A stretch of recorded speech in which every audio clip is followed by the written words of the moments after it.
The house was nearly empty. Only echoes remained. Soft footsteps across a bare floor, the whisper of wind through curtains that no longer had reason to stay drawn. Evelyn knelt beside the last box, her fingers trembling as she pressed the flaps shut. Inside were photographs, a faded wedding ring, a few letters tied with ribbon, fragments of a life that had once been whole. She stared at the box for a long time, her reflection faintly visible in the window's glass. "That's it," she murmured. "That's all." Once, this house had overflowed with noise, her husband's deep laughter, her son's quick footsteps, the hum of music from the kitchen. Now silence had moved in as its only tenant. The movers would come in the morning. Tonight she would sleep here one last time, alone. She sat on the floor, back against the wall, letting the quiet settle over her. It wasn't anger that filled her, only exhaustion, a kind of grief too deep to cry over anymore. Her hand brushed over the closed box, and she whispered, "If this is all that's left, Lord, what do I do with it?" But heaven, as always, said nothing. Only the house sighed in reply. She walked slowly through the rooms, touching the door frames, tracing the lines of walls that had once held pictures and laughter. Here was the kitchen, where she had baked birthday cakes and burned dinners. Here was the hallway where her son had taken his first steps. Here, in this corner, her husband had read his newspaper every morning, humming without realizing it. Everything she touched was memory. Every shadow seemed to carry a name. She paused by the living room window, where sunlight still spilled through, soft and golden. Even that light felt like farewell. The house was empty, but it wasn't lifeless. It remembered. She closed her eyes, and for a brief moment she could almost hear it all again. The laughter, the clinking of dishes, the small arguments followed by forgiveness. Then, like smoke, it faded. Evelyn whispered into the quiet, "Goodbye." It was a word she had said too many times in her life, and each time it seemed to take a piece of her heart with it. There had been a season when her life had overflowed. She could still see it, her husband, James, building the porch by hand, her son, Peter, chasing the dog through the yard, the smell of stew simmering on Sundays, the sound of hymns rising softly from the radio. They hadn't been rich, but they had enough warmth, enough hope, enough love to make the days bright. Those were the years she thought would last forever, the kind you never imagine losing because they feel too real to fade. But time, she learned, has quiet hands. It doesn't steal suddenly. It takes slowly, a face, a laugh, a heartbeat, a voice, until one day you look around and realize everything familiar has slipped away. Now, when she thought of those years, it didn't bring anger, only longing. She smiled faintly through tears. "Thank you, Lord, for letting me live those days," she whispered, "even if they're gone now." Her voice wavered. "But Jitai, what do I live for, when all that I loved is gone?" The question lingered like incense in the air. First went her husband, a quiet illness that carried him away faster than her prayers could keep up. Then her son moved to another city, promising to call often, but rarely remembering. Friends followed, some to death, others to distance. Then came the smaller losses. The garden she couldn't tend anymore, the piano she sold when her hands began to shake, the church she stopped attending because the pew felt too empty beside her. Each loss was small enough to bear on its own, but together they hollowed her out, not all at once, but little by little, like a house losing light, one room at a time. She didn't fight it anymore. She just watched as things faded. "Maybe this is what life does," she murmured one night, sitting alone by the window. "It gives, then it takes, until all that's left is remembering." But deep in her heart she wondered, is that all there is? Because even as she felt stripped bare, something within her still whispered of a love that couldn't be taken. She just didn't know yet that it was the only thing that would remain. There is a kind of loneliness that doesn't come from being alone, but from outliving what once gave you purpose. Evelyn woke each morning because she was supposed to. She ate because her body required it. She prayed because it was habit. But joy had stopped visiting long ago. Some nights she would sit in her chair and whisper into the dark, "Why am I still here?" It wasn't bitterness.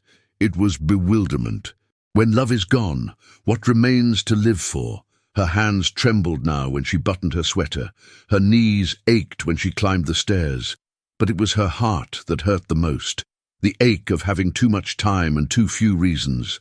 The world had moved on without her. People she once knew were now names on gravestones, or voices she only heard in dreams. And so she moved through her days like a ghost among her own memories, a woman not dead, but not truly living either.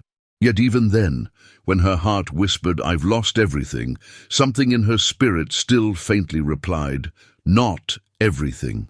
The new apartment was smaller, plain, almost sterile, the kind of place built for surviving, not for living. Her old house had carried the sound of her past, every floorboard, every creak a memory. Here, the air was new, unbroken, too clean, too quiet. She unpacked slowly, placing what little she had on the shelves, a photograph on the dresser, a single porcelain cup on the table, her Bible, worn and soft, beside her bed. But no matter how she arranged things, nothing felt right. Her memories didn't belong here. They belonged to another time, another life. At night, the unfamiliar silence pressed harder. She would sit on the bed and look around, whispering, "It doesn't feel like home." And yet deep down she knew no place ever would again, because the home she longed for wasn't built by hands. Still, she turned the key each evening, closed the door, and whispered a quiet prayer, "Be here with me, Lord, because I don't know how to be here alone." The prayer hung in the air, unanswered but not unnoticed. It was past midnight when she said it, the kind of night where the world feels far away and the soul feels too close. Evelyn lay awake, staring at the ceiling. Her chest felt heavy, her heart slow. The tears came without warning. "Why?" she whispered into the stillness. "Why take them all? Why take everything I loved?" Her voice broke. "Wasn't I faithful? Didn't I serve you? Didn't I believe?" Her words turned to sobs, the kind that come from years of silent endurance breaking open at once. "If you're here, then why does it feel like you're not?" The room gave no answer. Only the sound of her crying filled the space, small and human, reaching upward toward a God she couldn't see. "I have nothing left," she said finally, her voice hoarse. "If you've taken it all, then what am I supposed to hold on to?" The question hung in the air, fragile, desperate, and though she couldn't see it, heaven leaned closer. Because sometimes before God answers, he waits until the heart is empty enough to be filled again. The next morning came, grey and slow. She rose out of habit, not hope. The air felt heavy, like the world itself was holding its breath. She made tea, sat at her small table, and stared at the steam rising from her cup. Nothing felt alive, not the light, not the air, not her heart. She had prayed through loss before, but this silence was different. It wasn't just God's quiet, it was his absence, she thought she felt. "I know you're real," she said softly, "but you feel so far."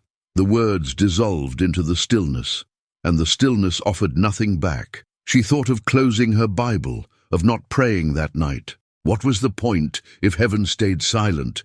But something stopped her, not faith exactly, but love. A quiet, aching love for the one who had been with her through every season, even if unseen.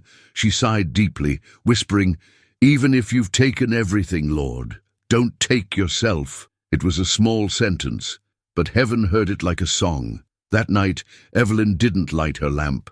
She let the darkness fill the small room, a darkness that matched the emptiness within her. She sat on the edge of her bed, hands clasped, unable to find the right words. All her prayers felt too heavy, too worn, so she simply breathed and whispered the only thing her heart had strength to say, "Jesus, if nothing is left, then stay. Please, just stay." It was not eloquent, not even hopeful, just truth, stripped bare. The words came out cracked like something breaking open, yet when she said them, something inside her loosened. For the first time, she wasn't asking him to fix anything or to bring anything back. She was only asking him not to leave. And as she sat there in silence, her tears still warm on her cheeks, a quiet settled in. Not empty this time, but gentle. It was as though heaven paused to listen, Because when a soul finally stops demanding and simply surrenders, love draws near. And in that dark little room, something eternal had just begun to move. At first, she thought it was her imagination. The air grew warm, subtly, softly, as though the room itself had drawn a breath. Her sobs stilled. The quiet felt different. Then came a peace, not the kind that removes pain, but the kind that enters it. It didn't erase the grief or fill the emptiness with sound. It simply made the emptiness holy. Evelyn lifted her head slightly, her eyes still closed. She didn't see anything, but she knew he was there. Not as a thought, not as a memory, but as real as breath, as near as heartbeat. Her lips trembled. "You stayed," she whispered. And though the room was silent, her spirit heard an answer. Not in words, but in a quiet certainty that wrapped around her like light. "I never left." The tears came again, but now they felt different. Not desperate, but clean, like rain falling on dry ground. Her heart, which had long felt like a ruin, now became a temple. And she knew she had lost everything, but not him. The days that followed were quiet, not with despair, but with reverence.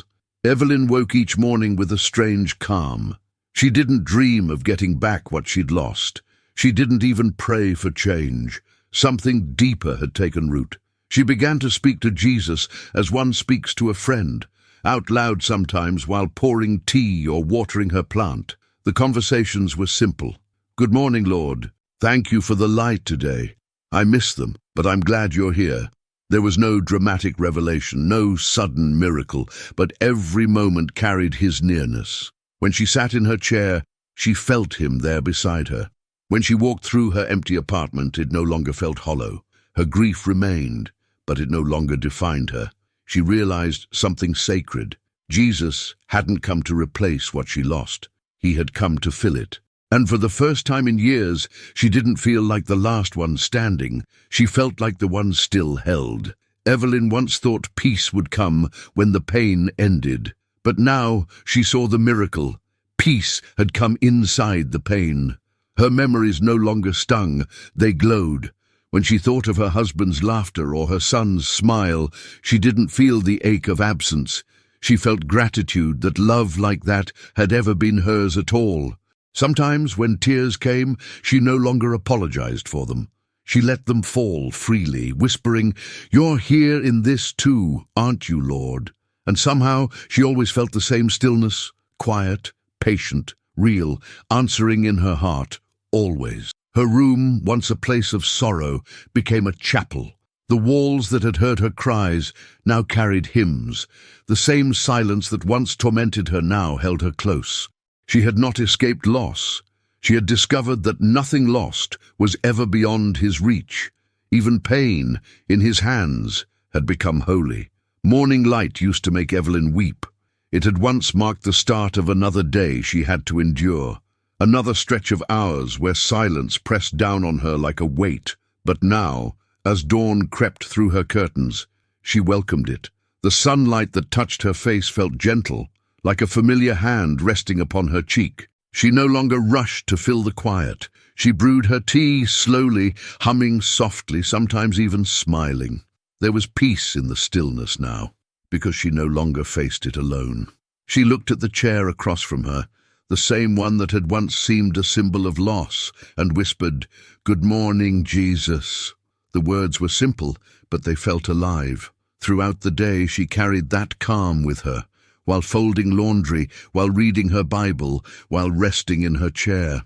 Even in the long pauses between one heartbeat and the next, she sensed him there, steady and near. Her life had not grown larger, but her soul had. And in that quiet, she found something she hadn't felt in years: contentment. Evelyn had never imagined she could feel joy in a place so bare, but now her small apartment felt sacred. There was nothing grand about it: a table, a single chair, a small cross on the wall. Yet each thing carried meaning. Her Bible lay open on the table, its pages worn, its margins full of notes and prayers written in shaky ink. Sometimes she would light a candle at dusk, not for ceremony, but as an act of remembrance.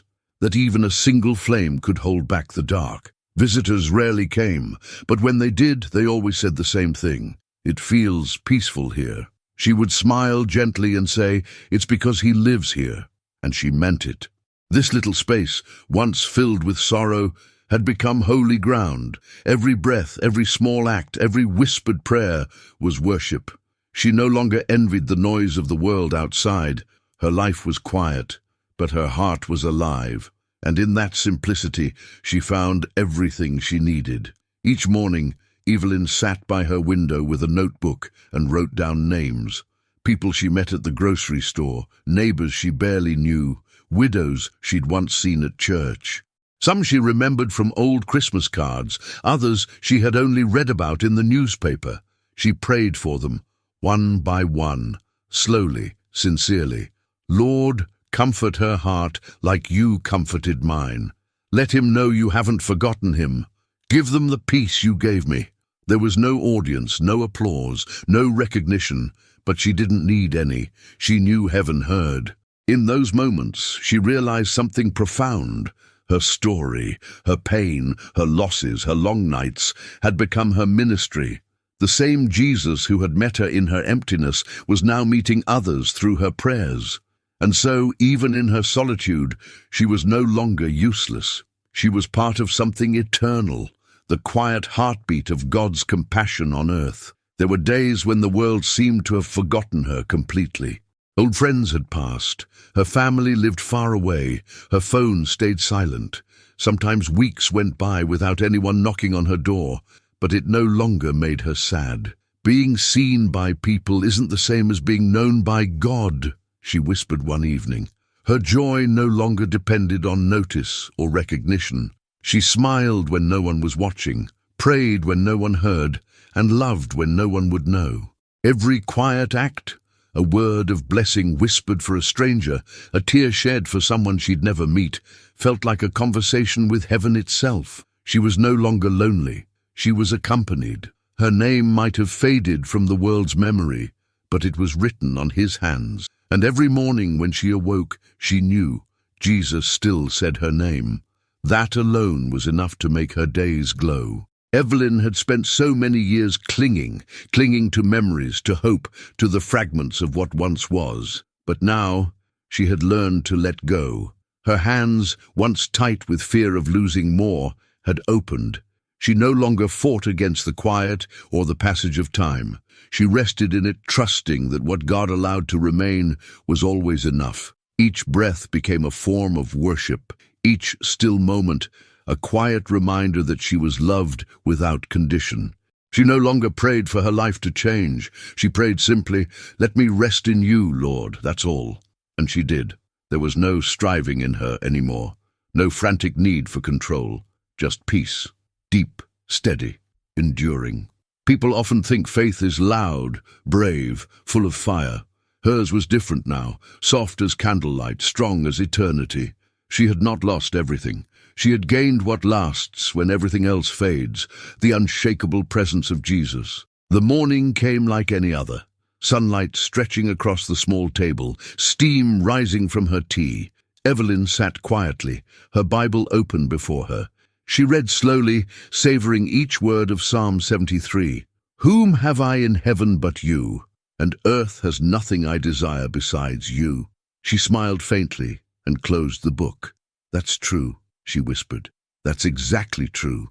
The hours passed gently. She wrote one last prayer in her notebook, not for herself, but for those still hurting, still searching. Her handwriting trembled, but the words were steady. "Lord, let them find you sooner than I did." As the afternoon light softened, she leaned back in her chair, eyes growing heavy. There was no fear, no sadness, only quiet. And in that stillness, she felt it once more, that familiar, holy warmth. He was there. Her last breath was not a struggle. It was a sigh of recognition. Like a child falling asleep in the arms of someone she trusts. When she opened her eyes again, everything was light. No ceiling, no shadows, no pain, just light, pure, living, golden. She stood, though her body felt weightless. Her hands, once frail, were whole. Her heart, once burdened, was free, and there he was. Jesus stood before her, his face radiant with the same love that had filled her lonely nights. The same presence that had comforted her in silence now smiled at her in glory. She didn't speak, she didn't need to. Every answer she had ever longed for was in his gaze. He stepped closer, reaching out his hand. "Welcome home, Evelyn," he said softly. "I was with you in every loss, and now nothing will ever separate us again." She took his hand, and for the first time in forever, she felt complete. The ache was gone. The silence was gone. Only love remained. Back on Earth, her apartment stayed quiet. The candle she'd lit the night before still flickered faintly. Her Bible lay open, her glasses resting beside it, her notebook nearby, the last page filled with her small, trembling prayer. When the neighbor found her, there was no fear on her face, only peace. The kind of peace that can't be faked. The kind only found when the heart has met eternity before the body does. They said her home felt different that day. Light, warm, still. No one could explain it, but heaven could, because while Evelyn's body had remained behind, her soul had already followed the path her prayers had built, the path that led straight into the arms of Jesus. Everything she loved had been taken, yes, but the one who was love had remained, and in the end, that was all that ever truly mattered.